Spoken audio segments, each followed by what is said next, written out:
Bonjour, en ce 8e jour du mois de Marie, nous allons honorer particulièrement son saint cœur.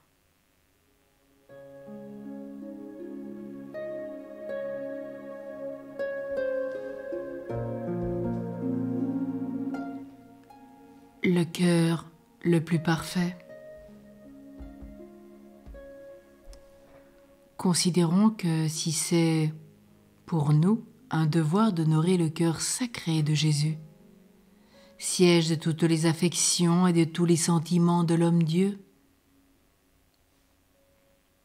il convient aussi de rendre à celui de notre mère un culte de vénération et d'amour.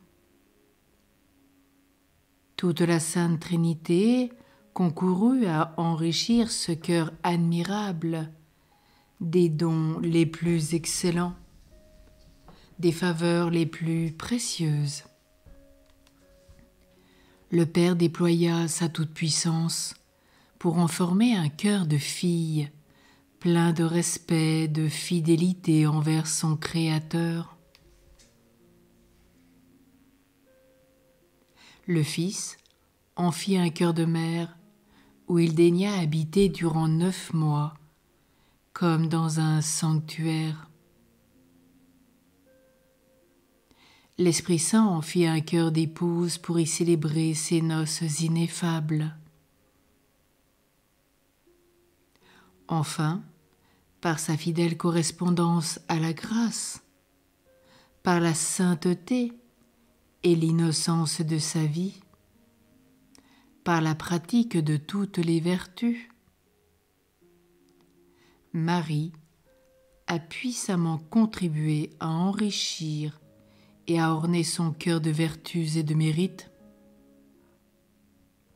Qui pourra jamais comprendre toutes les grandeurs, les trésors, les perfections renfermées dans ce vase précieux? C'est un tabernacle plein de sainteté qu'aucun souffle impur n'a jamais terni. C'est un jardin orné et bien gardé, où les passions humaines n'ont jamais pu pénétrer. En un mot, c'est un cœur unique, incomparable, parfait. Que j'aime à me représenter les anges descendant du ciel pour venir admirer sur la terre ce cœur immaculé, où se trouvent réunies toutes les perfections que possèdent à travers divers degrés les bienheureux habitants du céleste séjour. Si nous rentrons en nous-mêmes, si nous comparons nos cœurs à celui de Marie, notre modèle, qui nous paraîtront imparfaits, pauvres, misérables, vases sanctifiés par le baptême, par le corps et le sang de Jésus, ils sont devenus, par le péché des sépulcres blanchis, nous rappellent les évangiles. Plein d'ossements desséchés au-dedans, nous rappelle le prophète Ézéchiel. Le prophète nous dit « Revenez au cœur, purifiez-le par la pénitence et ornez-le des grâces et des vertus puisées dans celui de Marie. Cœur de ma mère, parfaitement semblable au cœur de Jésus. Rendez nos cœurs semblables aux vôtres. »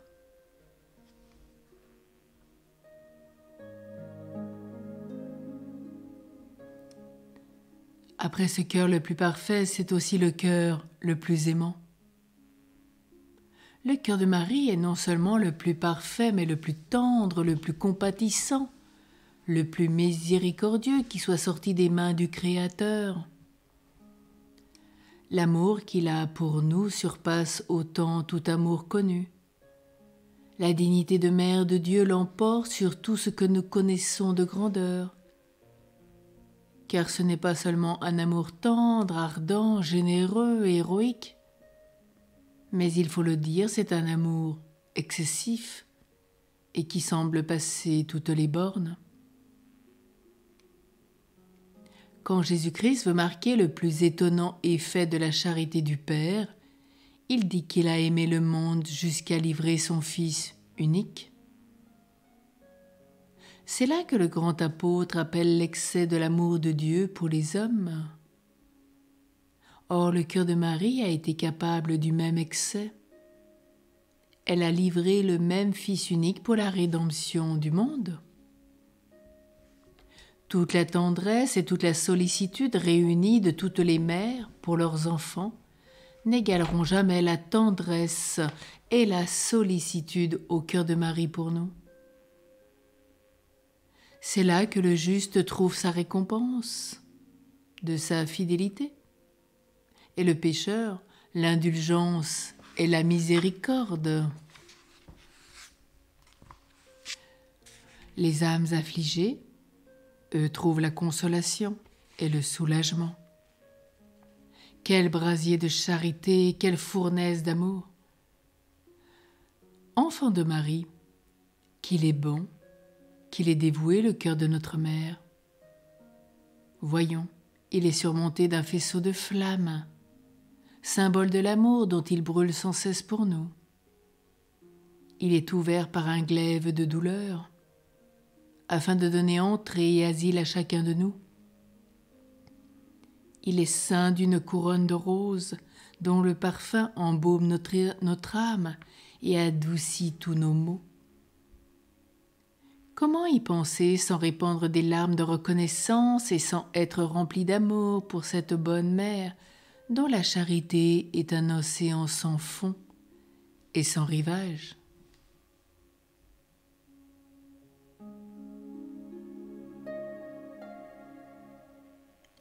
Le témoignage de ce jour. Un saint prêtre de Paris, curé de Notre-Dame-des-Victoires, le père Desgenette, voyait avec une incomparable douleur l'athéisme et le vice désolé de sa paroisse. À peine comptait-il dans l'année 700 communions sur une population de 25 000 âmes.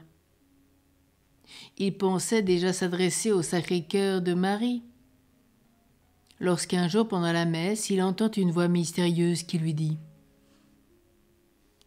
Consacre ton église et ta paroisse au très saint cœur de Marie. » Docile à cette aspiration qu'il croit venir du ciel, il fait son acte de consécration et s'engage à prier pour toutes les brebis égarées d'Israël. Son zèle, sa confiance au cœur miséricordieux de Marie ont été couronnées du plus heureux succès. Aujourd'hui, la piété règne au milieu de ses chers enfants. La foule se presse dans son église, autrefois déserte. 20 000 fidèles y reçoivent le pain eucharistique, et ce nombre augmente chaque année. Il s'opère là tous les jours des prodiges incroyables qui attestent bien haut la toute-puissance et la grande bonté du cœur immaculé de la Reine du Ciel. Les murs de son sanctuaire sont chargés de splendides ex-voto, attestant quelques-uns des 1000 bienfaits obtenus. Le nom de Notre-Dame des Victoires est connu, invoqué par toute la terre. Son archiconfrérie s'étend partout et compte ses membres par millions. C'est un réseau d'immenses charités étendu sur la surface du globe pour enlacer les pécheurs. La petite église de Notre-Dame des Victoires, aux origines, est au milieu de Paris comme un phare maintenant, vers lequel se portent avec confiance les regards de tous les malheureux qui ont quelque plaie à guérir, quelques besoins à soulager, quelque grâce à implorer. Gloire, amour, reconnaissance au cœur si riche et si miséricordieux de Marie.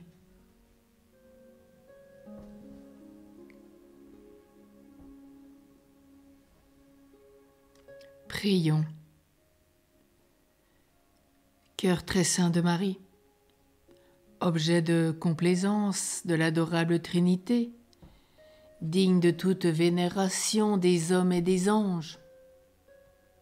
Cœur maternel qui a ressenti si vivement toutes nos misères, écoute nos vœux, exauce nos prières, enflamme nos cœurs de ce feu céleste dont tu brûles sans cesse.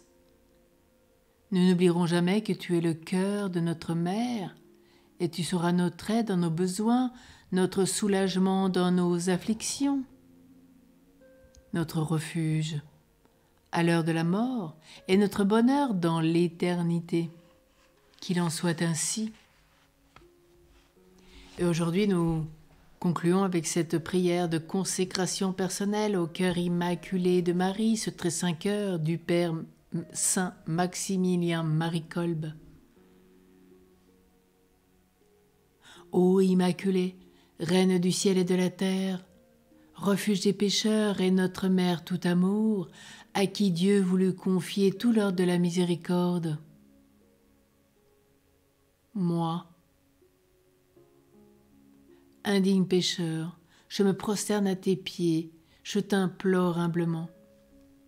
Daigne me prendre tout entier et totalement, comme ta chose est ta propriété, et pour faire tout ce que tu veux de moi, de toutes les facultés de mon âme et de mon corps, de toute ma vie, de ma mort et de mon éternité. Si tel est ton bon plaisir, dispose aussi de moi tout entier et totalement dans cette œuvre où doit s'accomplir tout ce qui a été dit de toi. Celle-ci t'écrasera la tête, et toi seul as détruit toutes les hérésies dans le monde entier, de telle sorte que je sois dans ta main immaculée et toute miséricordieuse un instrument qui puisse te servir à éveiller dans tant d'âmes égarées et tièdes la joie de te connaître, à augmenter sans limite ta gloire et ainsi à étendre le plus possible le règne d'infinie douceur du très saint cœur de Jésus.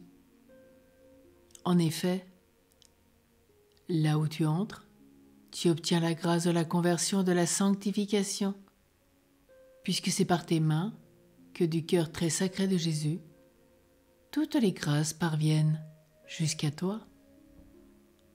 Accorde-nous de te louer, Vierge Sainte, donne-nous la force contre tous nos ennemis. Et dans ton très saint cœur, aujourd'hui, implorons la bénédiction de Dieu, au nom du Père et du Fils et du Saint-Esprit. Amen.